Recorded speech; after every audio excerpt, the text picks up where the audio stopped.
cracks are back. And although this may not seem completely outrageous, this is maybe 3/8 of an inch. And what it's doing is it's putting pressure on the other upper corner of this window and causing it to bow out here. As I explained in a previous video, we hired structural engineers to do a visual assessment of our home and helping us try to find ways to support the front side of our house, because over the course of the last 4 years of owning our house, we've noticed an increase of a crack going diagonally from the top corner of our house in the front all the way down till about here. And it affects the plaster inside. We're just noticing that it's been more aggressive. And so we decided to hire a wonderful contractor and his crew to come in and dig a series of holes alongside our foundation in our basement to help expand the footer for our foundation. So our house was built in 1909, and it actually has a concrete footer that is really well built. And so what they're hoping to do with this work is extend that footer to give it more of a horizontal weight load so that the house has more space to sit on something that's solid rather than earth. So what they've done is they've dug down about 36 inches and then gotten underneath the footer, bored holes to put rebar in, and then today they're going to come in and build cages inside these spaces and fill it with concrete. And we're hoping that this just better supports the foundation for our house. What's very cool is today they are having the concrete poured, so we will have the concrete in here.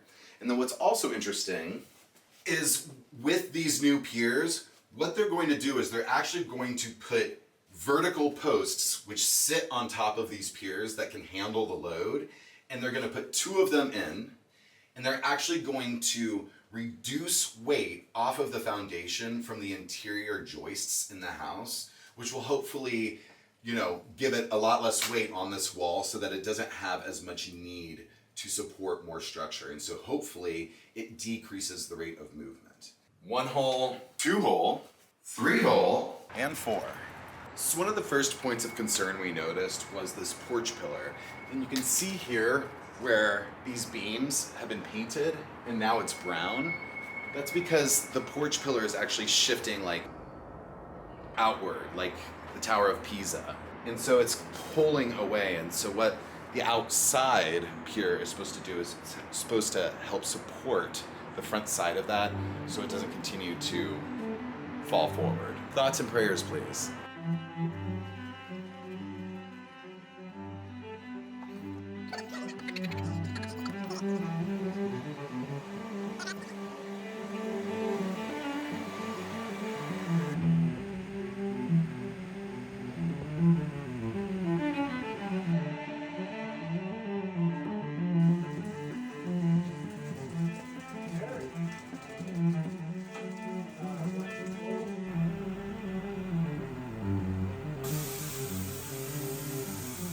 All right, so our piers have been poured, and then they made this channel along the wall that is actually adjusting itself. And today they installed this very sturdy beam.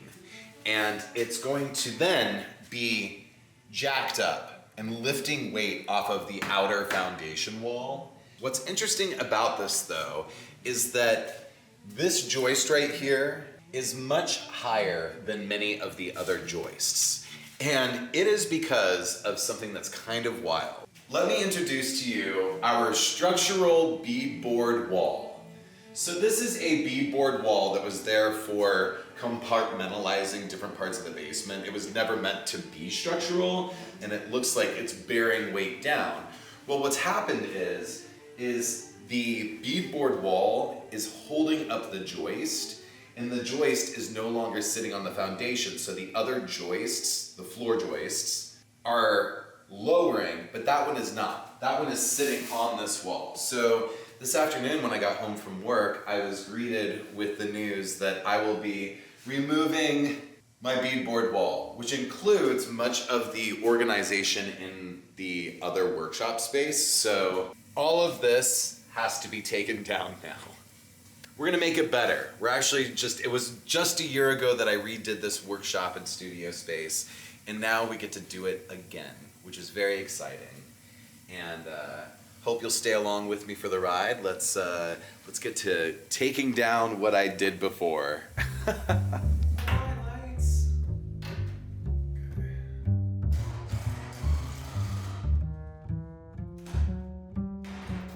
Oh, shit. We've learned a lesson about buying brackets at Hobby Lobby.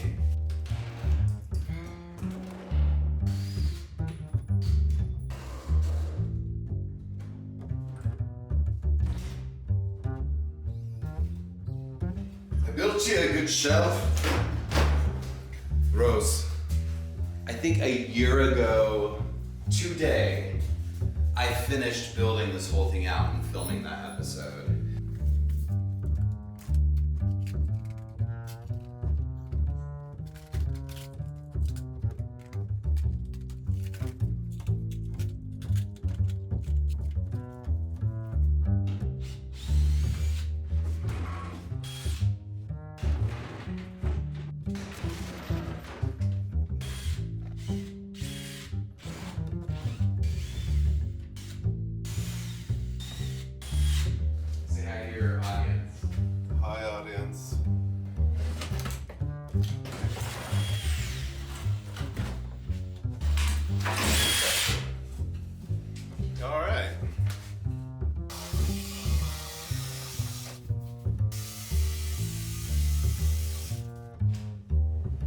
Yeah.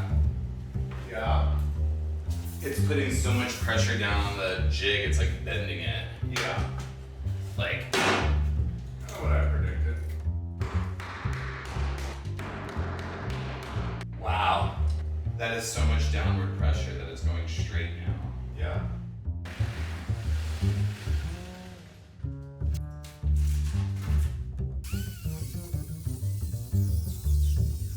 Wow. Okay, stop. It's stuck. It's too tight. Okay. How about that? Yeah.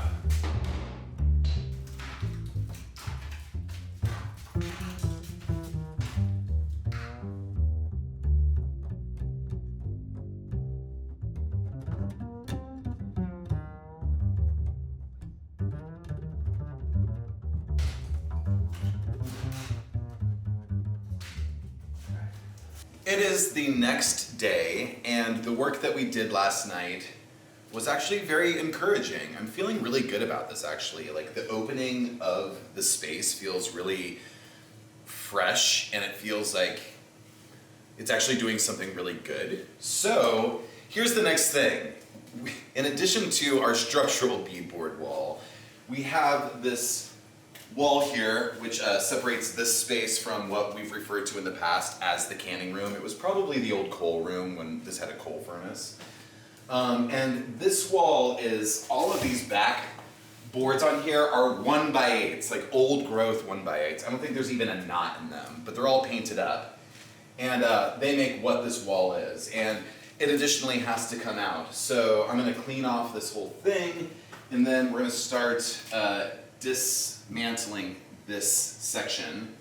And of course we're going to reuse all of the wood in the future for entirely what I don't know, but it's all good. One thing that I found interesting though is this beadboard that was on the wall. You're kind of like at the wall right now. All of this beadboard was bent, like it was all bending, and it was like supporting things, but it all went completely, it's all stacking like straight.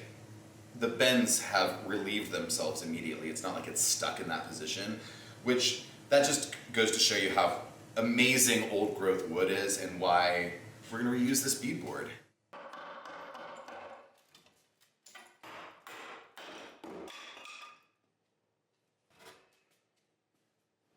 Did anybody else have one of these 57 Chevy things when they were kids?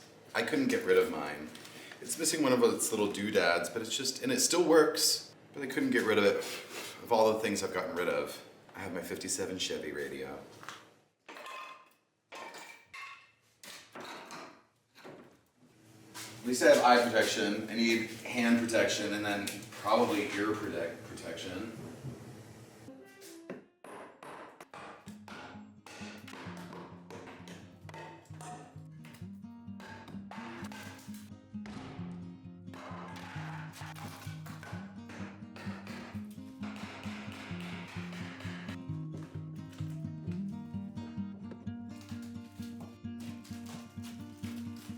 We're live on Kate Made.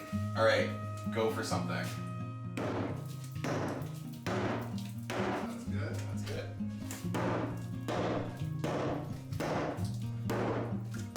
Okay.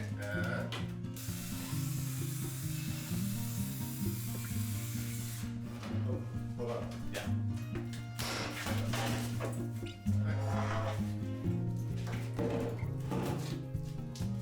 I guess we should just take these all the way out.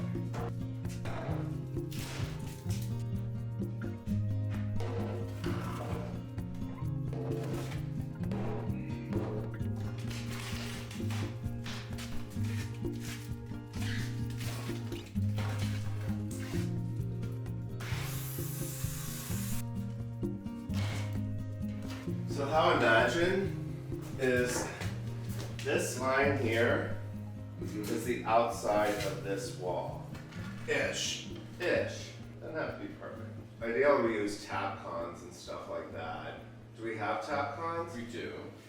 Well, we might as well use them.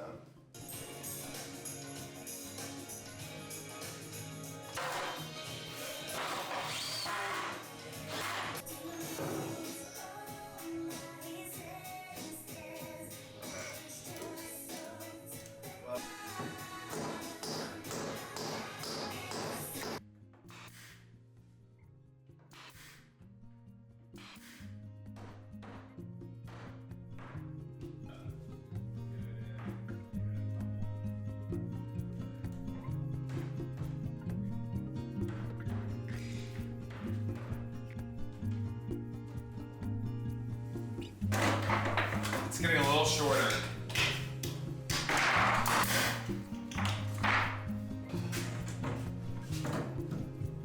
We need a couple more of those. Yep.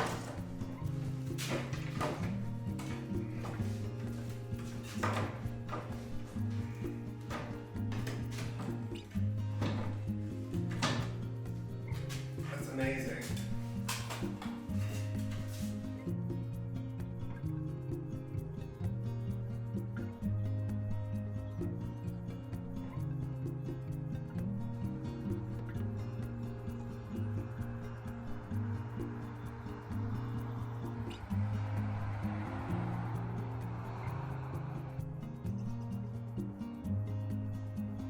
And just like that, the foundation work on our home is complete for the moment.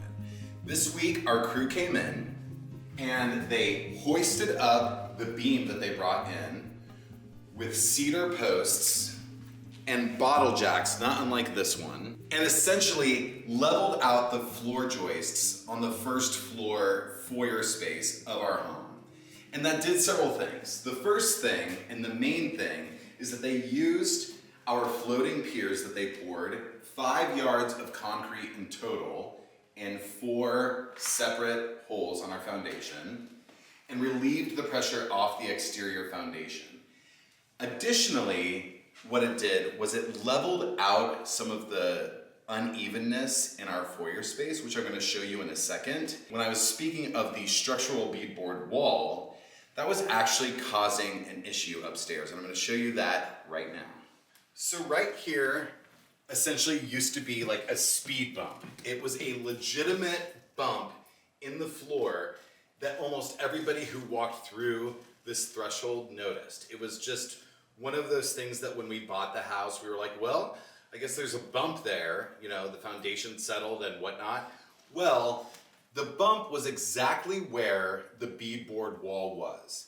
And it was literally lifting the floor up, creating this elevation against the rest of the floor, and it was just wild. So when they discovered that the rest of the joists were sitting lower towards the beam and that beadboard wall joist was lifted upward, it was actually noticeable and causing the floor to rise. Since removing the beadboard wall, the hump has actually relaxed down almost to a normal space. There is a little bit of an elevation there, but it's nothing I would put past an old home that is on a hill.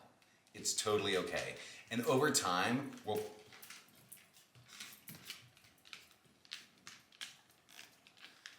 probably find that it relaxes almost completely.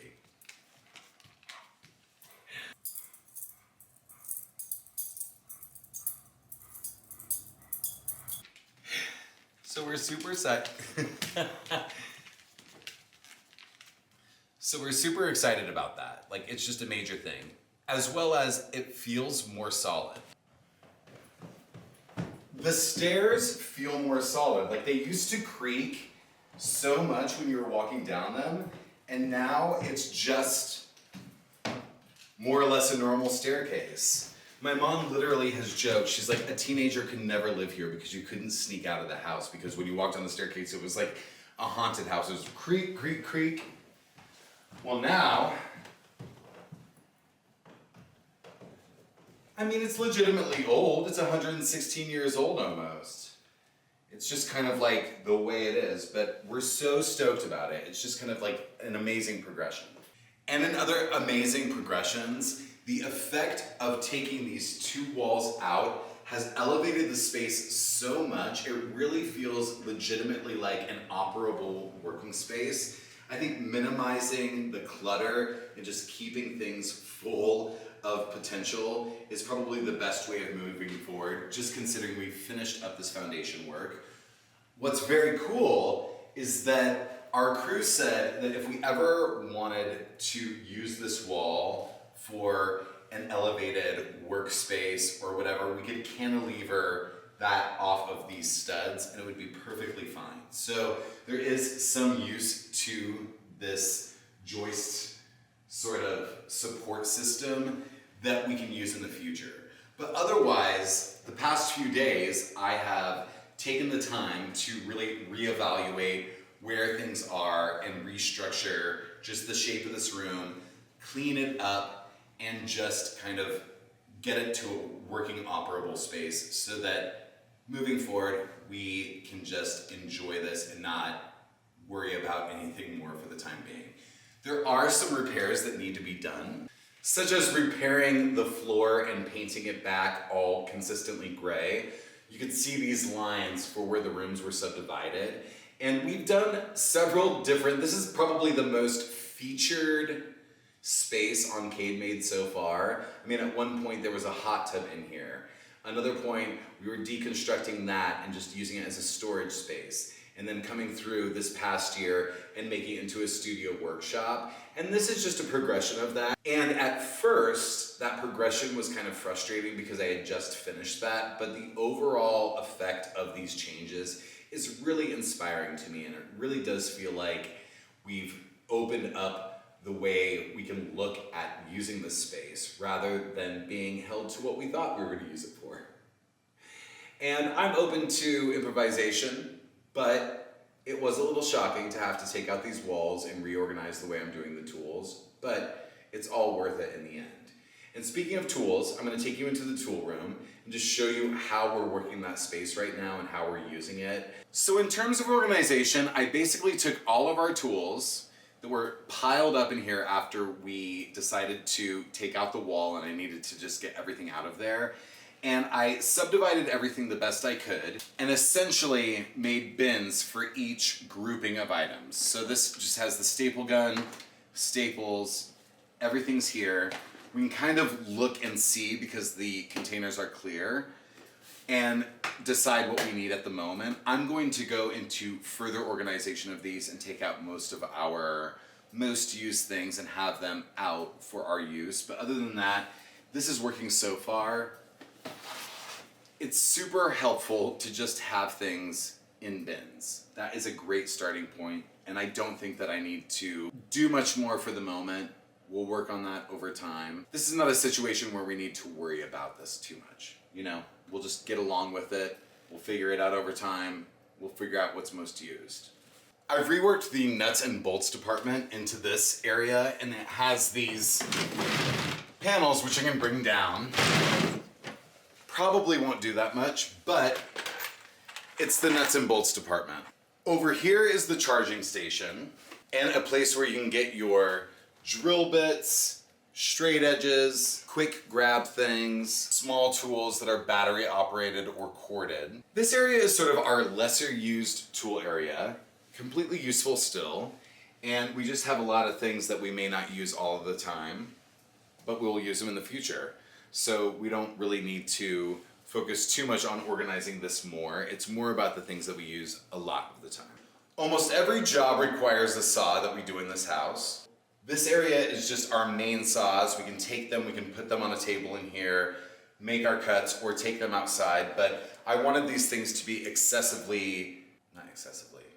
I wanted these things to be accessible and ready to go because I use these guys so much.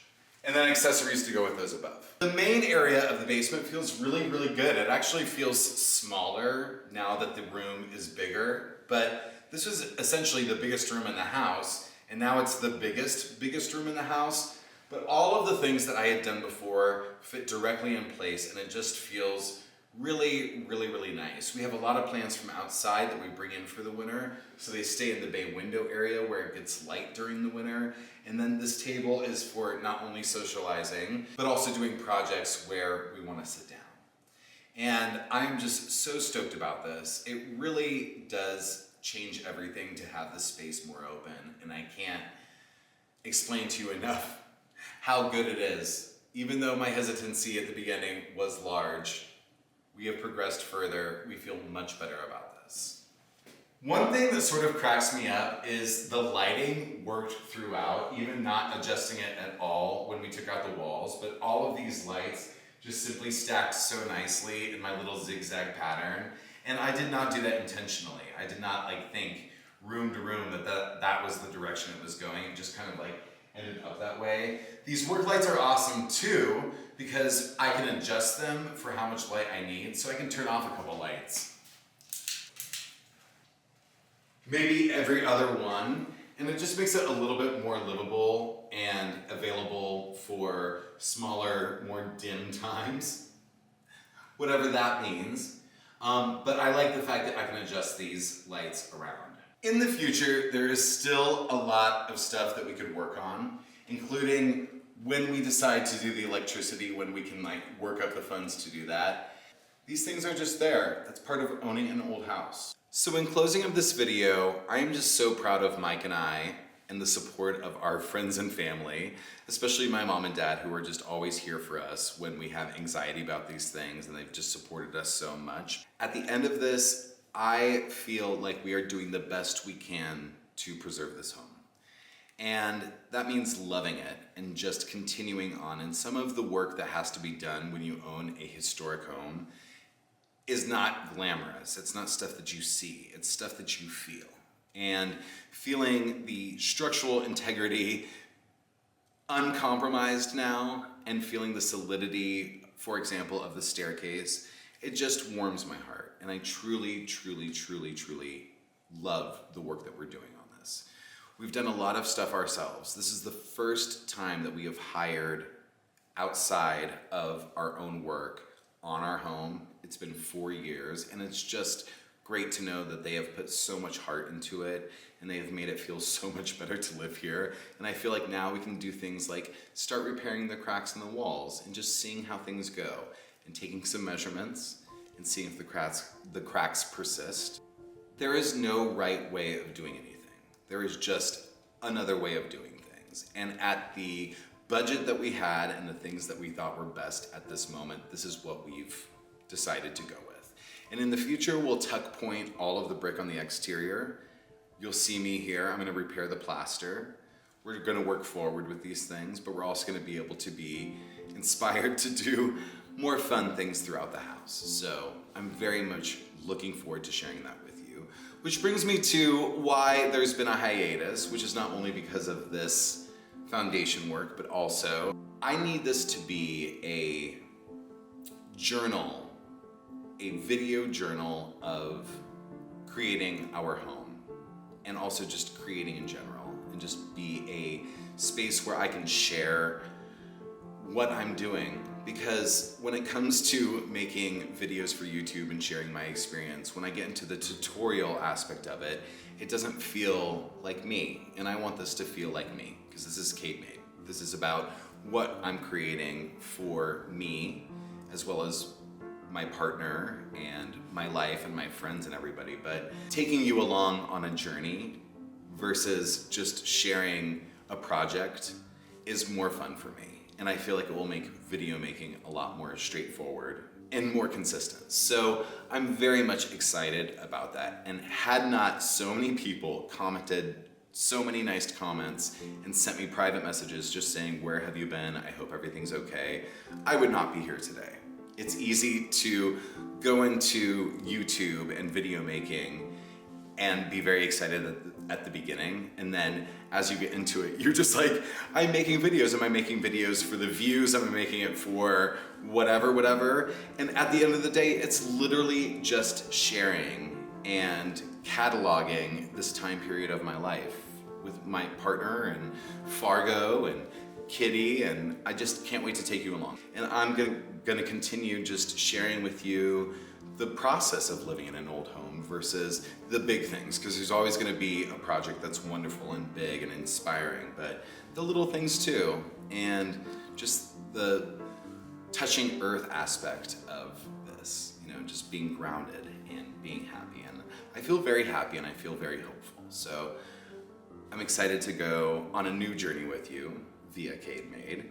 And if you have any questions, please put them in the comments.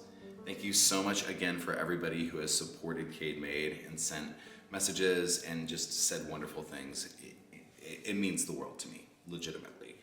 It makes me feel like I have a greater community, and I'm so grateful for that. So I hope everybody has a wonderful holiday. Happy New Year. Be safe out there. I'm gonna see you in the new year with a very different sort of video. And it's great to be back. Thank you so much for inspiring me. Really. Thank you. I'll see you soon.